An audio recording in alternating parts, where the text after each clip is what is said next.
ओम श्री साईराम. सत्यसाई वाहिनी. प्रकरण 3. एकेश्वरत्व. भारतीय परमार्थाच्या इतिहासातील सर्वप्रथम अनुभूती, विस्मयकारी रोमांच ही आहे. भारतीय माणसाचं प्राचीनतम आविष्करण असलेल्या ऋग्वेदामधील ऋचांमध्ये ही व्यक्त केली आहे. ऋचा देवांसंबंधी आहेत. देव अनेक आहेत. इंद्र, वरुण, मित्र, पर्जन्य ही काही देवांची नावं आहेत. ते या ऋचांमध्ये अनुक्रमानुसार प्रकट होतात. यात वज्र हे शस्त्र धारण करणारा इंद्र हा मुख्य आहे.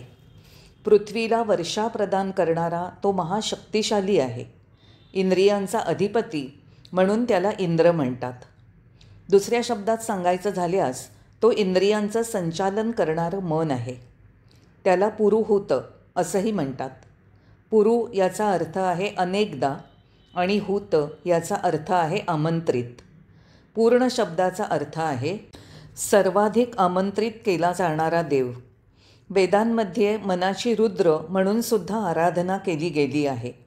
मन वस्तुनिष्ठ जगाच्या संपर्कात येतं आणि पंचेंद्रियांच्या साधनांमार्फत त्याला अनुभवतं.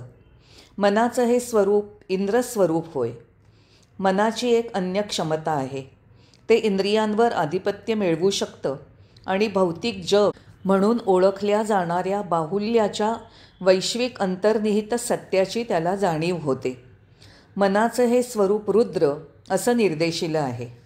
म्हणूनच वेद, इंद्र आणि रुद्र ही एकाचीच दोन नावं आहेत असं वर्णितात.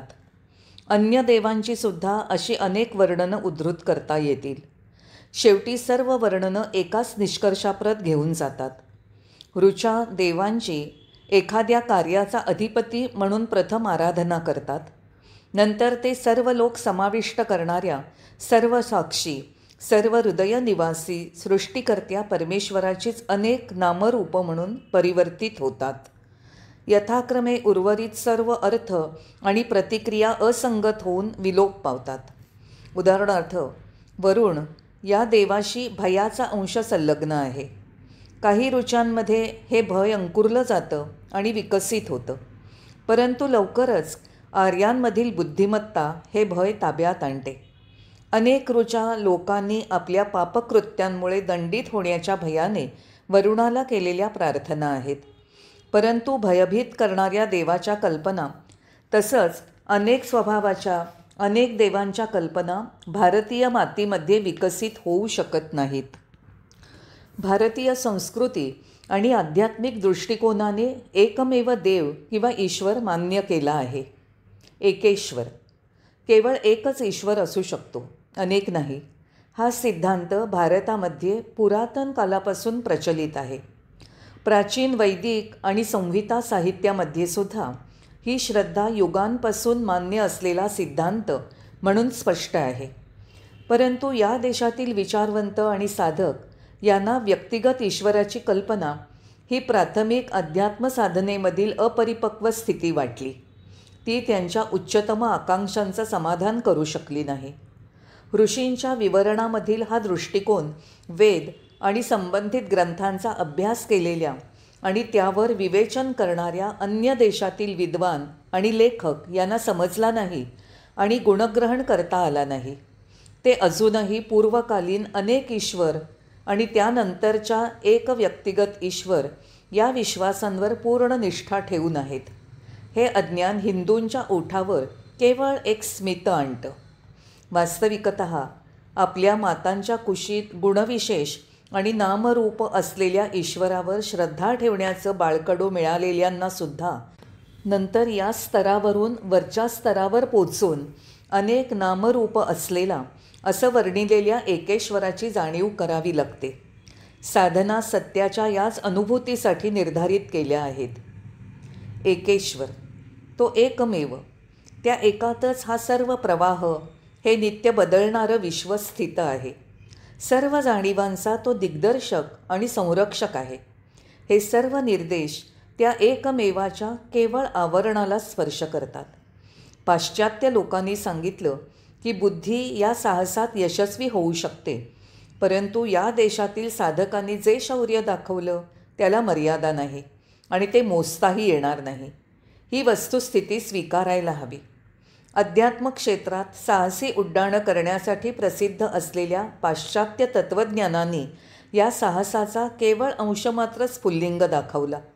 म्हणून भारतीय ऋषींनी पादाक्रांत केलेल्या चिंतनाच्या आणि अनुभूतींच्या शिखरांनी ते विस्मित झाले.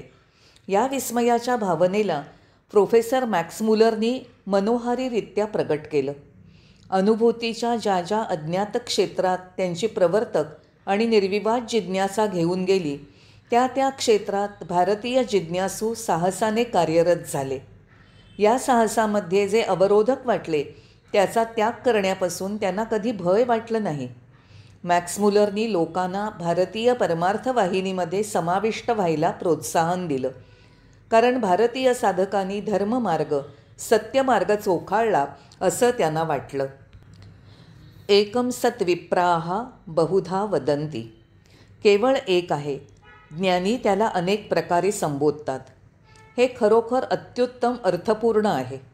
अनंत कालापासून चालत आलेल्या भारतीय विचारणांचं हे मूलभूत सत्य आहे. भावी काळात अभूतपूर्व भगवत अनुग्रहाने आस्तिकवादाची तत्त्व आणि प्रक्रिया यांचा विश्वव्यापी प्रसार होणार आहे. त्याचा मूलाधारसुद्धा भारतीय ऋषींनी अतिप्राचीन काळात उद्घोषित केलेला हा श्रेष्ठ सिद्धांत आहे.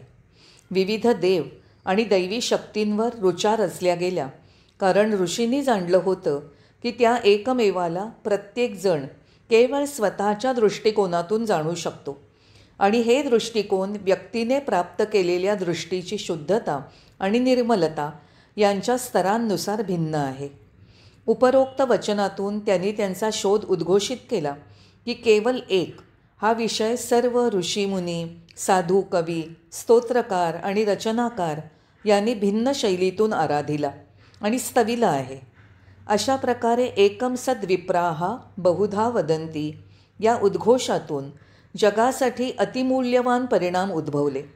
उदाहरणार्थ, अनेक जण आश्चर्यचकित आहेत की भारत हा असा एक देश आहे जिथे धर्मांधता नाही आणि कोणीही अन्यांच्या धर्मभावनांना अवरोध किंवा हानी पोचवित नाही.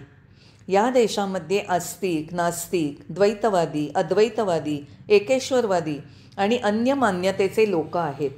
हे सर्व विना उपद्रव, शांती आणि सद्भावाच्या वातावरणात राहत आहेत.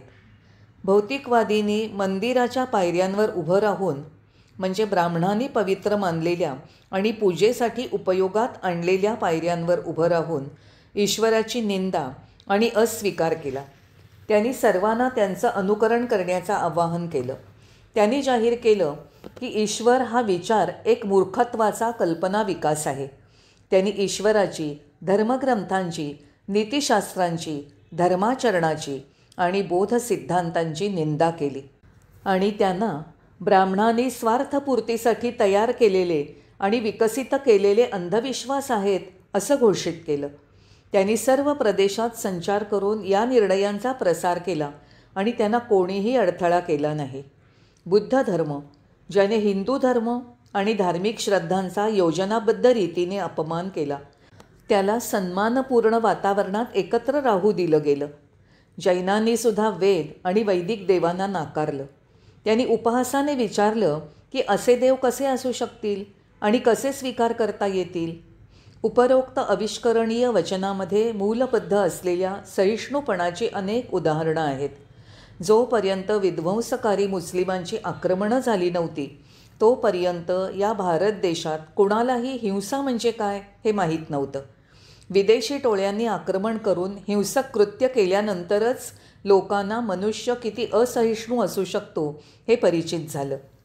हिंदूंनी ख्रिश्चन लोकांना भारतामध्ये गिरजाघरं बांधायला सहाय्यता केली. त्यांनी ख्रिश्चन लोकांबरोबर सहयोग करण्यात तत्परता दाखवली. हे सर्व देशभर स्पष्ट आहे. ख्रिश्चन लोकांबरोबरच्या व्यवहारात कधीही रक्तपात झाला नाही. परमसत्याकडे प्रवाहित असलेल्या परमार्थ वाहिनीने स्वतःला हिंसेने दूषित होऊ दिलं नाही. हे तथ्य स्वीकारण्यासाठी आणि या दृष्टिकोनाची यथार्थता जाणण्यासाठी विचारांची स्पष्टता आणि बुद्धीची सशक्तता आवश्यक आहे. सर्वप्रथम धर्मप्रसारक बौद्धधर्मी होते. त्यांनी त्यांच्या पंथाचा प्रसार करण्यासाठी सर्व जगभर प्रवास केला. त्यावेळी सभ्य म्हणून विख्यात असलेल्या सर्व देशांमध्ये त्या धर्माचा प्रवेश झाला. ज्या संन्यासींनी या देशांमध्ये जाण्याचं साहस केलं त्यांना यातना सहन कराव्या लागल्या. शेकडोना राजाज्ञेने बळी दिलं गेलं, परंतु सुदैवाने बौद्ध धर्माला साथ दिली. हिंसा त्याज्य आहे अशी बौद्ध धर्माची शिकवण होती. एकम सत विप्राहा बहुधा वदंती या वचनात दर्शविलेल्या एकेश्वराच्या अनेक नामांपैकी एक नाम असा ईश्वर म्हणून बुद्धाचा स्वीकार झाला. तो इंद्र होता, तो रुद्र होता. ऋषींच्या मूलभूत आविष्करणाचा हा ऐक्यकारक प्रभाव होता. मानवाच्या स्मृतीमध्ये हा उद्घोष चिरस्थायी राहो. भारतीय संस्कृतीमध्ये वाढलेल्या लोकांना सर्व धर्म समत्वामध्ये गाढ श्रद्धा आहे. मग तो हिंदू धर्म, बौद्ध धर्म, इस्लाम, पारसी किंवा ख्रिश्चन धर्म असो. त्यांचा विश्वास होता की कोणीही ईश्वर आराधनेबद्दल अपशब्द उच्चारू नयेत.